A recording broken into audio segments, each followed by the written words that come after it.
Our next speaker is Kaveh Shahrooz.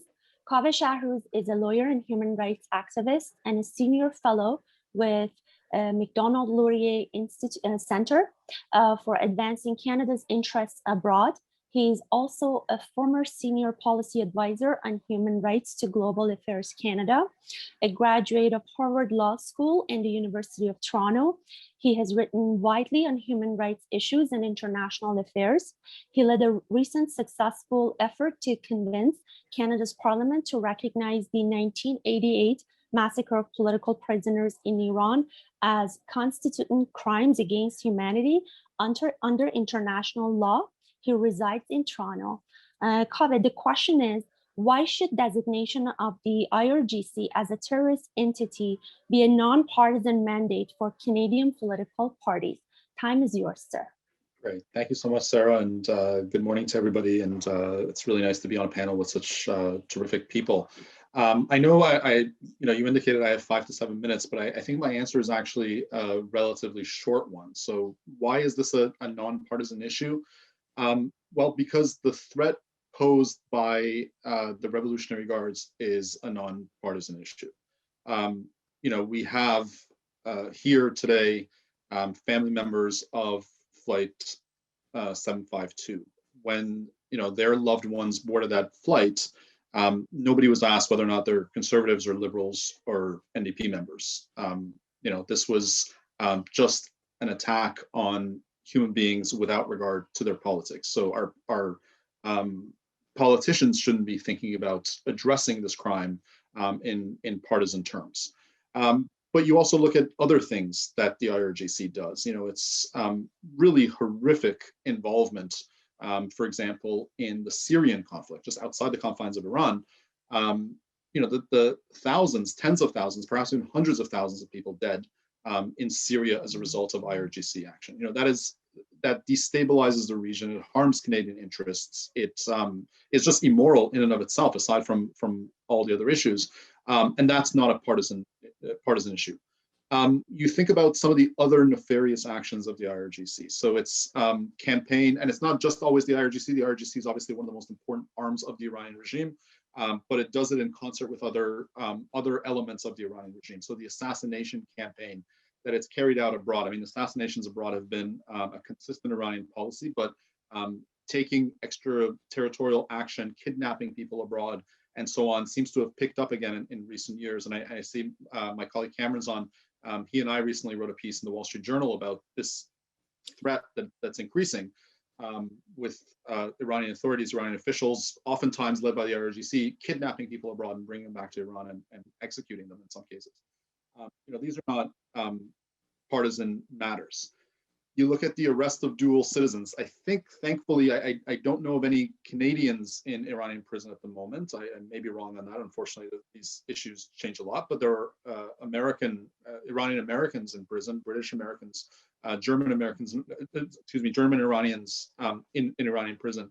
And the Iranian state and the IRGC don't really care about the partisan elements of this. These are attacks on Canada. These are attacks on the democratic world and the free world. And I think we ought to think about it as giving a collective and united response. The other elements of it, which I think actually connect directly to Canada, are a couple of things. One is, the IRGC is well known for being a deeply, deeply corrupt entity. Its theft is well documented. It's in the billions of dollars, and a lot of that money, I'm sorry to say, makes its way to Canada, and that really has a destabilizing effect on Canada, and it's also makes Canada just a safe haven for blood money. And I'm happy that Garnett and his colleagues have taken this issue seriously. I speak to lawmakers at least on one side of the partisan divide. They think about it, but this has a deeply destabilizing effect on Canada. And our policymakers, our lawmakers ought to be thinking about it in those terms.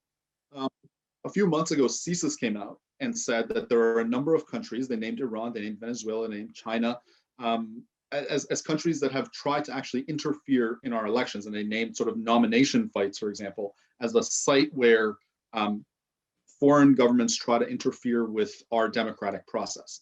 This, again, is not a partisan issue. We ought to be taking this very seriously.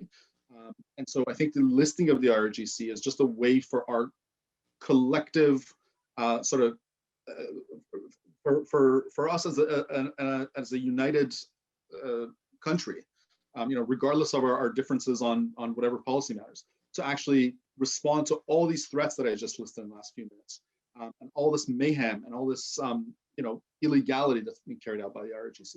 This would be a collective response, regardless of partisan views. The other thing that I would say is the reason this is not a partisan issue is because listing the IRGC would bring us in line with our closest ally, which is the United States. I am not in the habit of praising the Trump administration, but among the things that Trump did right, I think, was listing the IRGC. And I think even now, when there is talk with the Biden administration of removing some of the sanctions, I believe that the IRGC sanction and its terrorist designation will remain in place. So I think the fact that we're kind of out of step with our closest ally is a problem.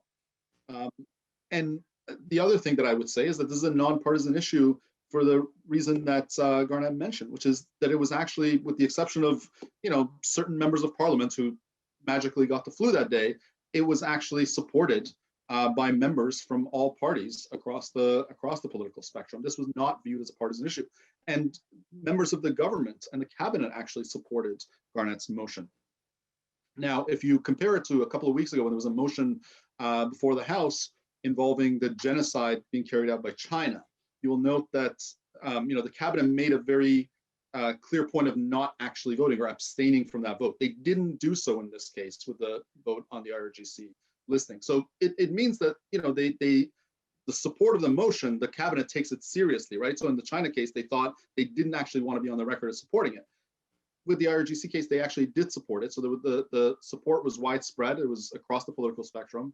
And it's about time we take action.